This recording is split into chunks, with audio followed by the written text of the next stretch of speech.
self-esteem isn't the same for everyone. I said, and I think, to add to why the no, it's because I think that we set goals for what, for the experiences that we have and for what, kind of shapes us.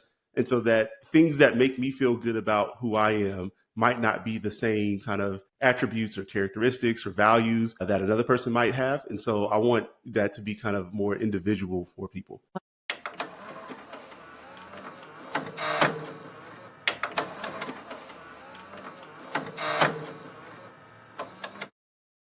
Hello, my funky fresh people. We are back with another one of our Self-Esteem Mini Conversations. And I always have a guest, and this one we're talking a little bit of imposter syndrome is definitely going to be in there. But before we get into it, I want to do my not so ashamed plug of my book. Did you get it yet? Have you read it? If you haven't read it, get to work. Because there are some recorded, probably by this point, episodes where I go through this entire book. I went through it live for free the first time. I'm going to bring it back around to go back through it with the people who want to join, but it ain't going to be free. That's what happens when you miss the free boat. Now you got to pay for a ticket.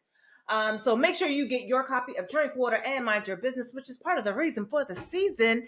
And I want to introduce, or rather welcome, Stevon Lewis on, not off. Yeah. So it's you funny. said it to me and it sticks. So it's funny that we have those sorts of days, right? Like I remember the first time I met you, and we were on some panel or something, and the way you introduced yourself, you said Oreo. Oh, yeah. And I was like, oh, okay, Oreo. Well, and I said, you know what? That's gonna stick. That's gonna stick. I got it. Yeah, it's gonna stick. Yep, 100%. Thanks for having me back. Thank you for coming. So can you introduce yourself to the people? Let them know a little something about you. For sure. I am still Stevon Lewis. That has not changed. I am a licensed psychotherapist. I am based out in California. We had a little bit of a discussion about, how awesome and amazing California is. That is not what was said, and now you're lying. To pressing record. I specialize in treating folks struggling with imposter syndrome. So all these people who are doing amazing things out in the world, these high achievers who really struggle with the ability to kind of connect to the parts of themselves that are responsible for that success. So really operating with a lot of self-doubt or fear that they're going to be found out to be a fraud, which is, couldn't be further from the truth. All right now. That's a beautiful introduction. But I would like to set the record straight. California is delightful, and it could be the best state, but the best place is the DMV. That's DC, Maryland, Virginia, and that is the metro area. Check the map. The metro area is the DMV, and it is the blessed place. So while you can say that California is the best state, it is not the best place. Oh, you reckless behavior out here. Yo, double down on it. I love it. I'm ready. You are. I said what I said. Want the smoke, all of it. That's how I want people to love themselves. You know that you the best. Hey, 1,000%. Stand on who you are. Right? And I know who the DMV is. So let's get into this first question. And it's one that I ask all of my guests. How do you define self-esteem? Yeah, wasn't ready for this, but okay. Self-esteem, how do I define it? I think Stevon Lewis will define self-esteem as your perception of yourself, how you feel about you on a daily basis, not just when you are producing or doing amazing things, but when you wake up in the morning on a random day, how do you see and feel about who you are and what you're doing in the world? And if that is more negative or less than, then I would say you have a problem with your self-esteem. But if you can feel confident in knowing who you are and that you try to do a good job and feel good about waking up and being you, then I'd say you probably have a healthy version of self-esteem. Oh, I like that. Yeah. How you feel about yourself on a day-to-day. So I guess over time you would average it. Mm-hmm. On average, do you feel negative, neutral, or positive about you? Yeah. Word. On average, I feel positive. Hey, listen. I'm up. I am up. I love because when it's up, 100%. when it's up. So you talk a lot about imposter syndrome, which I don't know that everybody knows what it is. So I'm going to ask you to define it. But I wanted to know, how does it relate or not to self-esteem? Mm, Like, almost like a, does the issue exist outside of the context of white supremacist culture?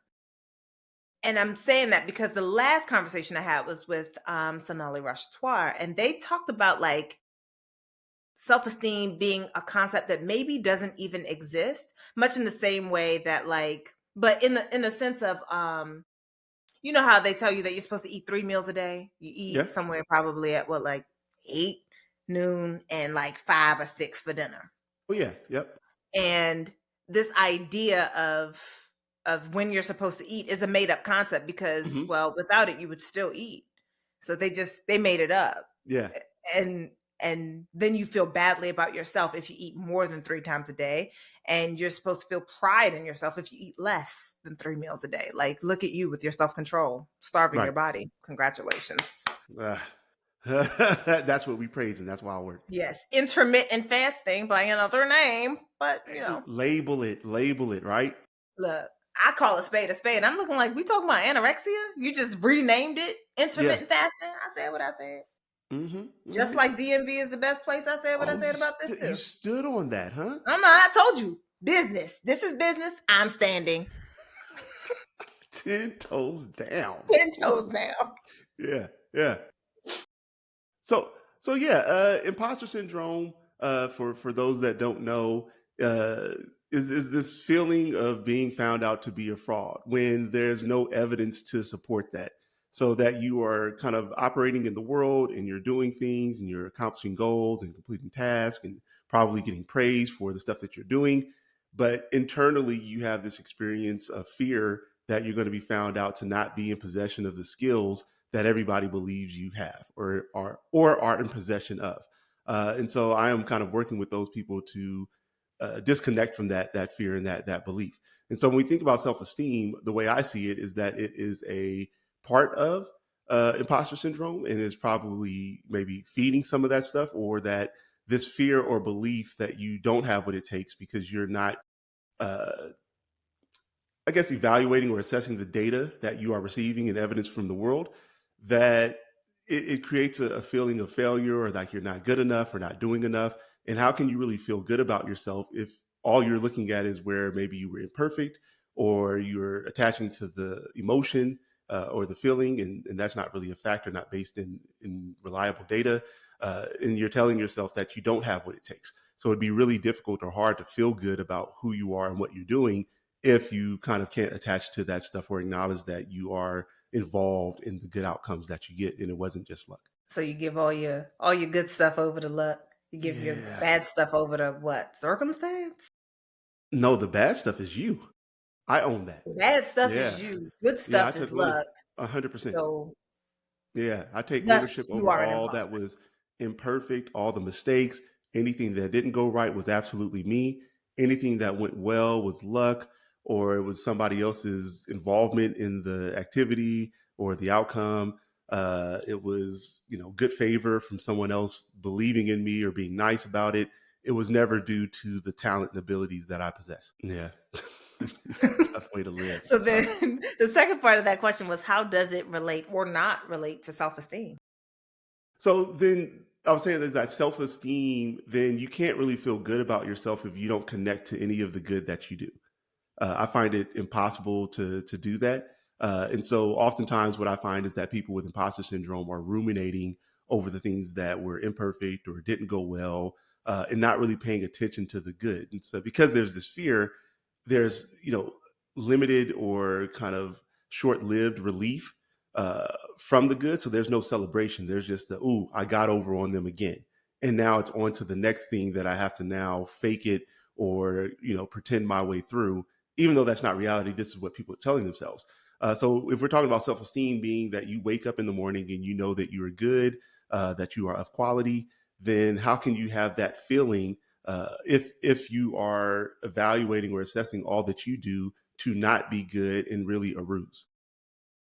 Ooh, ooh. And I mean, I saw this video once. This person was saying something like, Okay, so you feel like an imposter. Let's rework that. You pulled the wool over their eyes again. They got fooled again. And Mhm.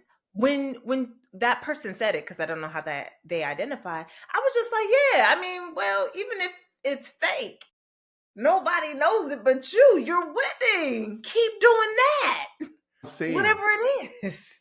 right? It's like acting. I mean, a good actor will make you believe that they are that person. And this is Yes. why people can get attached to a character and say, well, I believed you were them, even though that wasn't that person in real life. They can play many characters, but be like, oh, that you're them. And if that's what you're doing, then okay, we people get awards, Oscars and such for being phenomenal actors. They get Tonys, all sorts of things, Emmys. Then why shouldn't you also be praised for being that good at fooling everybody? If that's Word. if Get the that's what you're doing, raise. Word. right? Get the raise. Keep the money. Hmm. Get the promotion. All of it. Like you are acting it so well that nobody can tell but you. Good job.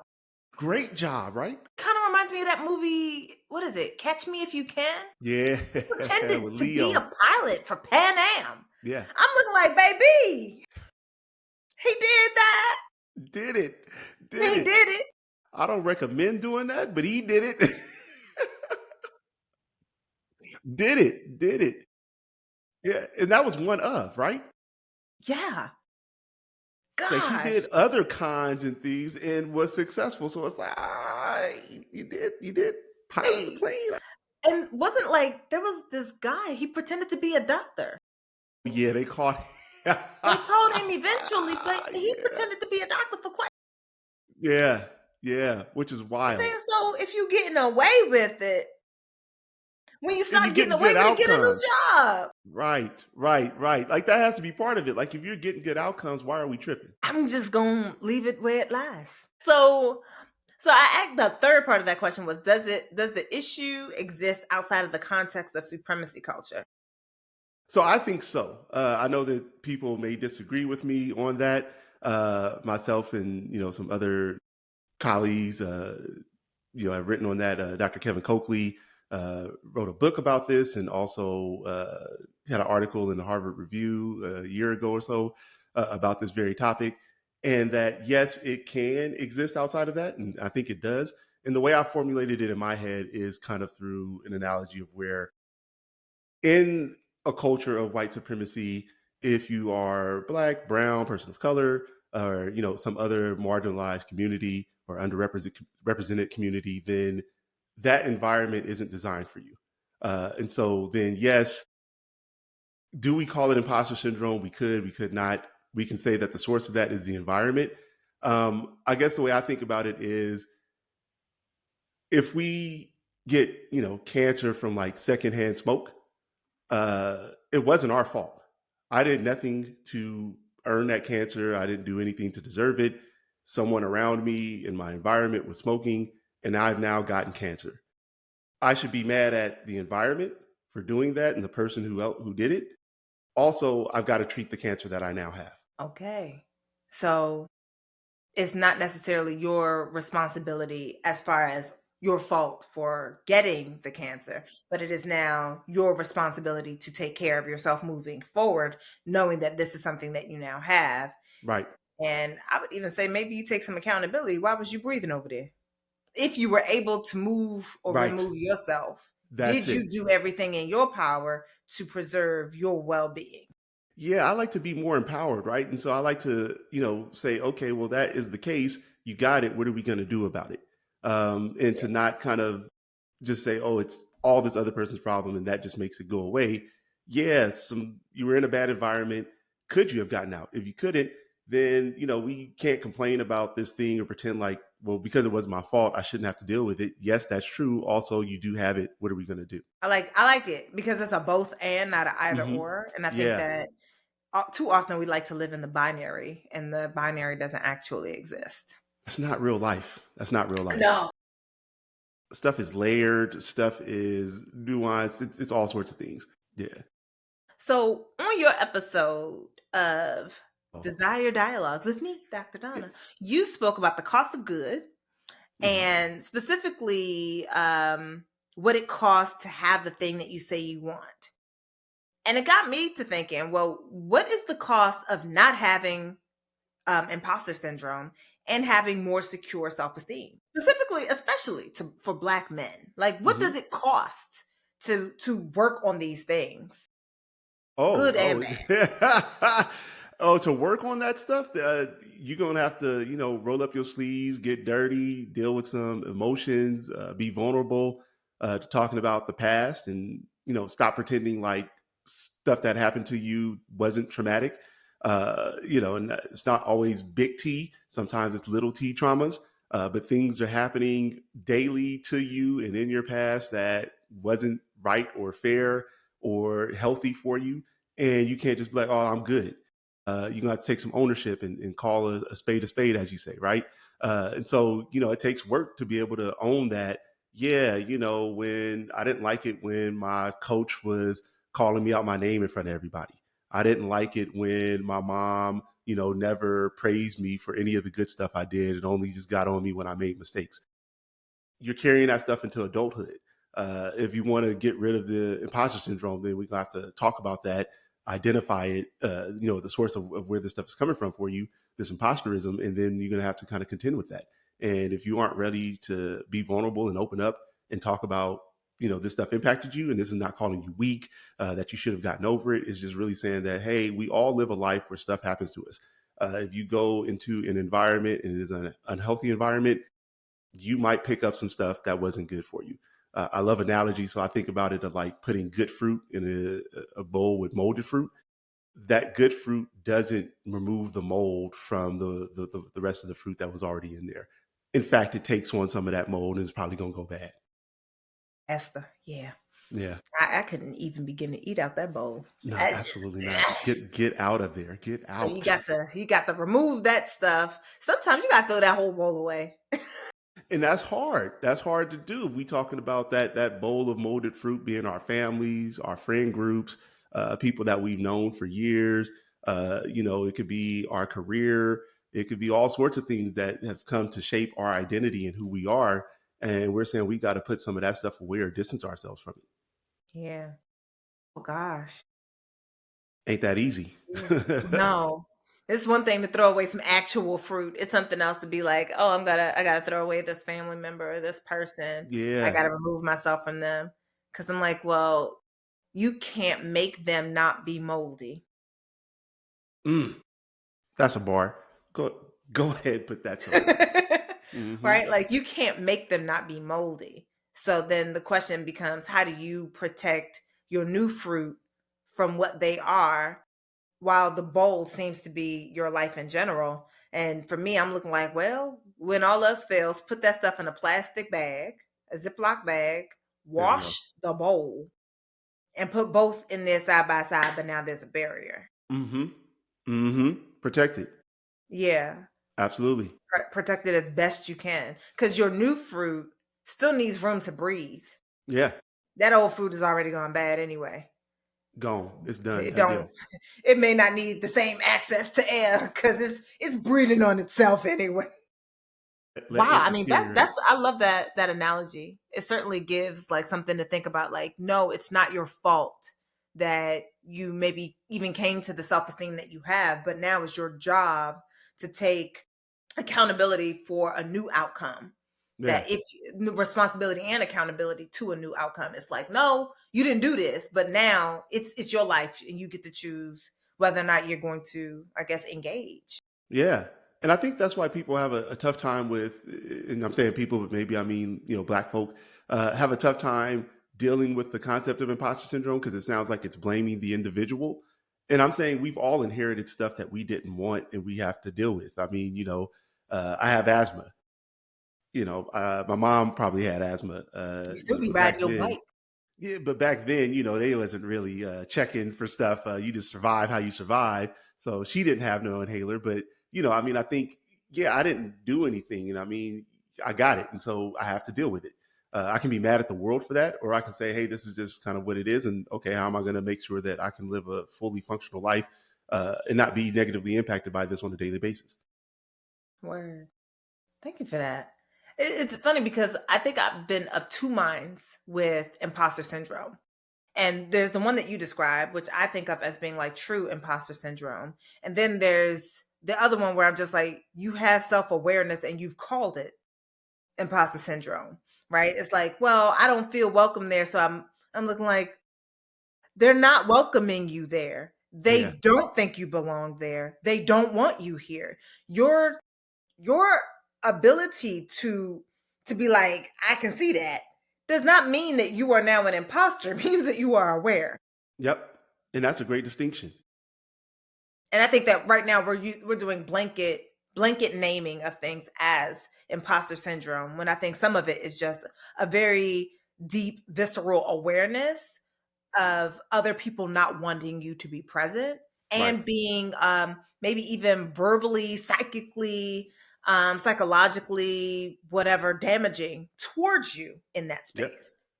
And It's the very idea is to not internalize that so that it then negatively impacts your self-esteem. So once you are aware of it, keep it away from you. Don't take ownership over, oh, I must have done something that made them not want me here. That's their stuff.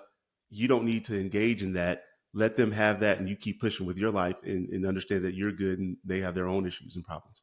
word, because people not wanting you to exist so that they can feel more comfortable is not your problem. It's always their problem. That's crazy work. I didn't do anything. I was minding my business. Word. I like to say I was minding my black business. Hey, I was gonna say that. I was like, I've heard you say that before. I was gonna shoot that one off. Like, I was like, yeah, 100%. I was minding my black business. What are we talking about right now?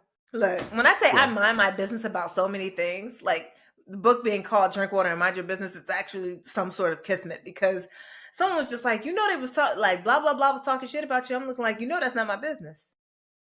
They weren't brave enough to say it to my face. has nothing to do with me. Word. I'm looking like, what that got to do with me? Like someone was just like, oh, have you been checking the reviews for your book?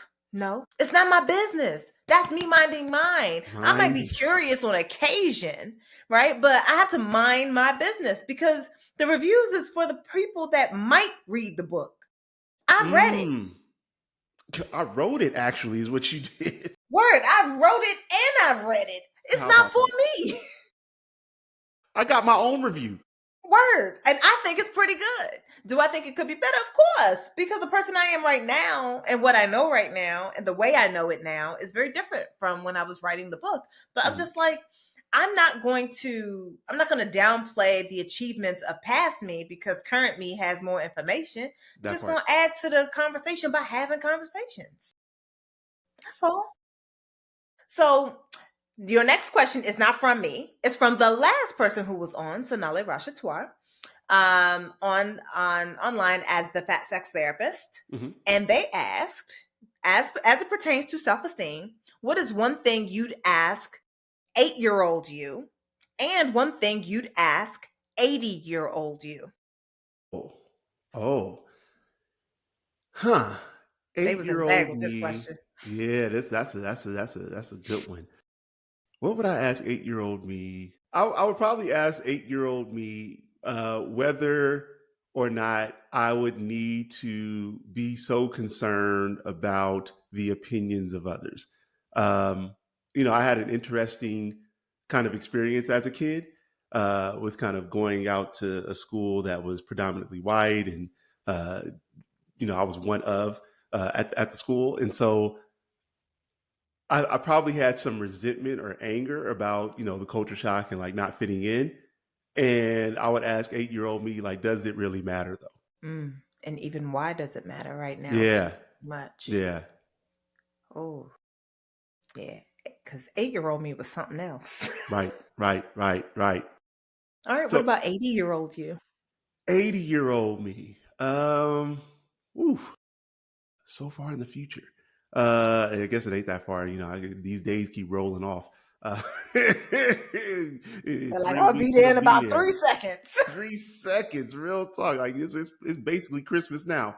I think 80-year-old me, I would ask myself, it's funny we were talking about this, but like, did I kind of stand in my truth enough? Did I stand on who I am and what I know to be true about me enough, or did I shrink too much? Like I think I know the answer to that now, but like 80-year-old me might have a different kind of vantage point to be able to look back and say like, yeah, not for the most part you did, but like on this one right here, you should have did this, or you could have like, did this thing, and I understand why because I was there, why you didn't do it, but today, 80-year-old me, I would have been like, XYZ.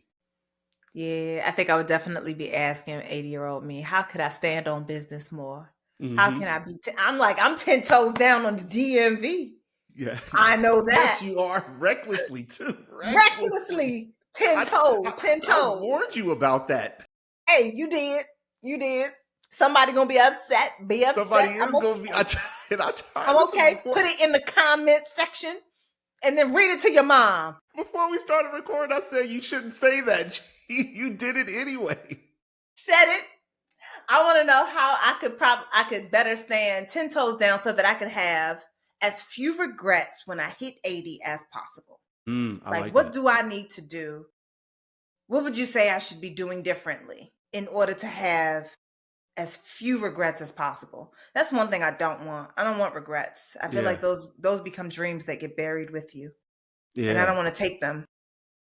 Nah, yeah, like because regrets are saying that there are clear periods in my life where I didn't live kind of fully or authentically, and I don't want that because this existence here is finite. I've not met anyone who's lived forever, so make the most of it. Absolutely. Your final question, is there anything you wish that I asked you? Oh, these are really great questions. Anything I wish that you asked me?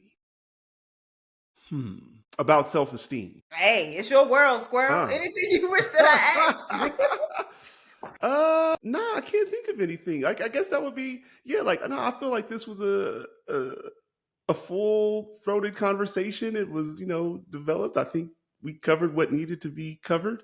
I don't feel like there Look at was a that. loss. Thorough. Yeah, I don't feel like there was a loss of anything where I'm like, oh man, I wish you would have asked me about that, or that I would have been able to speak on XYZ topic. No, I feel good about this. I mean, it's hard for me because part of the way I operate is that like I tell people I'm a turtle, so I'm not like really pushing to get somewhere fast. I have goals and where I want to get to, and I also am a firm believer that I show up and I arrive in the places and spaces where I need to be when that needs to happen. So I don't feel like I've ever been behind or delayed for any of the things that have happened for me. Like maybe somebody is looking at my life and saying I could have been more successful than what I am now, and I'm content with where I am. So yeah, I don't think any questions is missing. Yeah, Are you ready for these rapid fire? is that one of them? No. Yes. These are all Yes. yes, no, they're all this, that. There is no fence. Do not sit upon it. Okay. Yes. Okay. You ready? Ye- I feel like I yes. got to check for readiness more than once. Yes. Okay. Self esteem is the same for everyone. No. Self esteem is better built alone. Oh yes. Self esteem plays a role in relationships and friendships. Yes.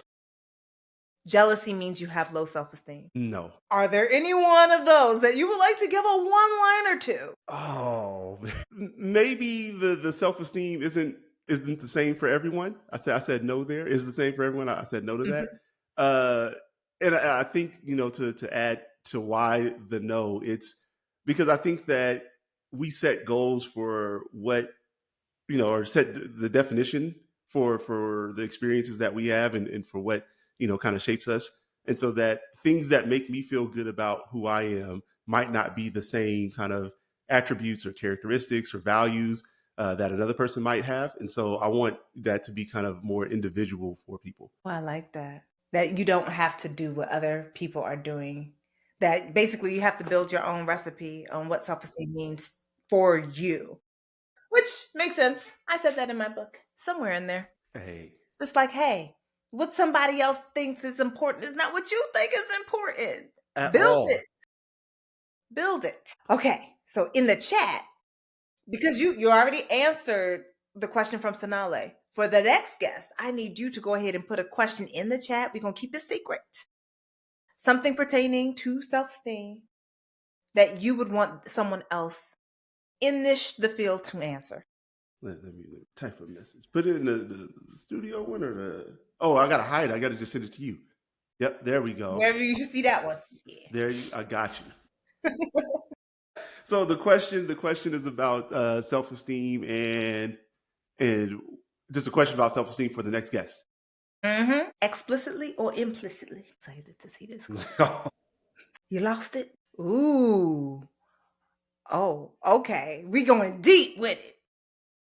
I like that. We going deep with it. You know, is it, yeah. Oh, we going deep with it. That's one of those sort of questions. One of those. Well, as we wrap it up, can you leave the people with one tip on building up to a more secure self-esteem? If I had one thing to say to people about kind of trying to find a way to build their own self-esteem in a healthy way, is to take stock of daily the things that you do that you appreciate or that led to a good outcome or that someone else might have noticed and said thank you for or praised you for. It's not the big things that you change someone's life. It's the little things that maybe you sent a text to someone or you called someone that show that you are good who you are, taking care of yourself, those sorts of things, and praise yourself for it and take stock in it on a daily basis. Oh, I love that. Yes. Take stock daily. Hmm. Because some people are definitely not taking any stock. I'm one of those people. I'm guilty. I'm working on it though. I don't always take stock. I'm like a road runner. I just keep going. Oh, okay. We we not gonna turn this into a personal session. Hey, but you working on, you're aware of it. Awareness is where stuff starts, right? It doesn't lead to change in behavior, but we need to be aware of the behaviors that we want to enhance or improve. You're there, and I trust that you have the skills and abilities to do something about it. We gonna see. I mean, I guess we gonna see. Where can the good people stalk you and what you got coming next? Oh wow. So you can find me on social media. I'm usually on Instagram doing, helping people become aware of their own behavior Yes, is the way I snatching people's edges, one hair at a time. We that's will be one way to bald. phrase it. That's not how I label it, but everybody's entitled to their own opinion. You doing that? I use my government names, Stevon Lewis, MFT, the letter MFT, Mary Francis Thomas. And my website, stevonlewis.com. The next thing I'm got coming up, I've been trying to work on this book, The Cost of Good, to really get that out there. I need to finish this proposal and then try to shop that thing around.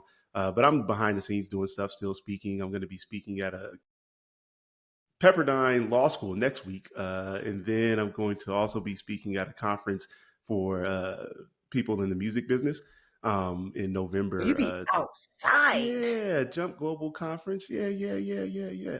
And then working on some stuff with the fellas, a couple other black male clinicians, and see what we can kind of make happen. I love it. Thank you so much for coming through.